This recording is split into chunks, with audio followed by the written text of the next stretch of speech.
Hello Kamamushi, welcome to my vlog. Magandang araw. Ito palang ginagawa ko sa lubi. Ipunin ko doon, ilagay, hahanapin. Pagkatapos ay bibiakin ito dito. Pagkatapos na kukunin ang laman.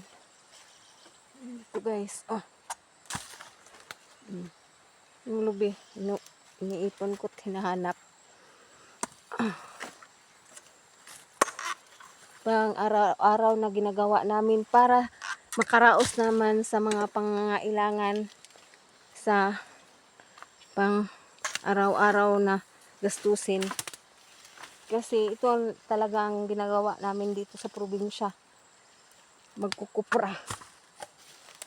At tumutulong ako sa asawa ko kasi madami kami anak. 4 anak namin. 3 high school, 1 elementary. Kaya tumutulong ako sa aking bana. Doon pala si Papa Doon si Papa nag-aakyat ng niyog. Siyang nag-aakyat, ako ang nag-iipon ng lubi na nahuhulog. Guys. Kaya ginawa ko, hahanapin ang niyog na nahuhulog galing sa itaas para kuha ko. Mahirap kasi. Mahirap naman talaga ang ginagawa namin pero wala na tayong magagawa kasi ganyan kasi ang buhay dito Para lang makaraos araw-araw sa mga pangangailangan sa pamilya. Mamaya na. Guys, pag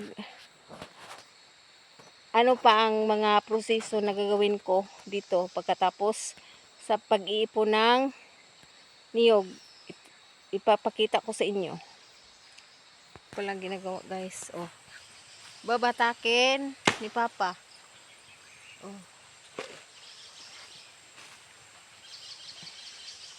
Bibiakin bibiakin. Pagkatapos ako naman ang maglulugi. Guys, pagkatapos yan bibiakin ni Papa, ako naman ang maglulugi. Guys.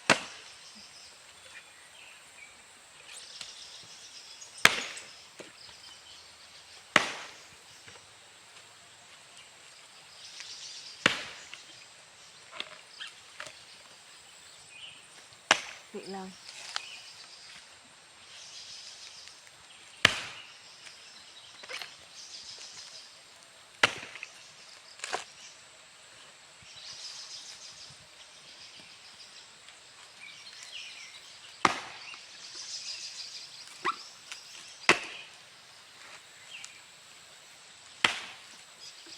Ito kasi ang hanap buhay ng Papa noong maliliit pa kami.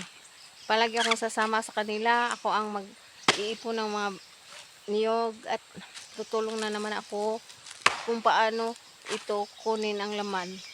Yun lang ang ginagawa yung maliit pa ko. Hanggang ngayon na may asawa na ako, ito pa rin ang ginagawa namin. Kamamshi. Kaya marunong na rin akong magkuha ng laman nito. Ano na isa? Kung lugi. Nabi ka.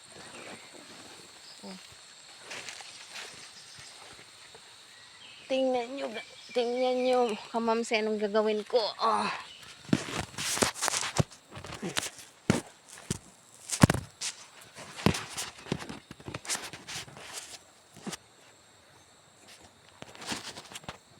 Ang gagawin kong kamamsi. Tingnan nyo ako. Ito ang gagawin ko sa niyog na ito. Malayo lang. Wala.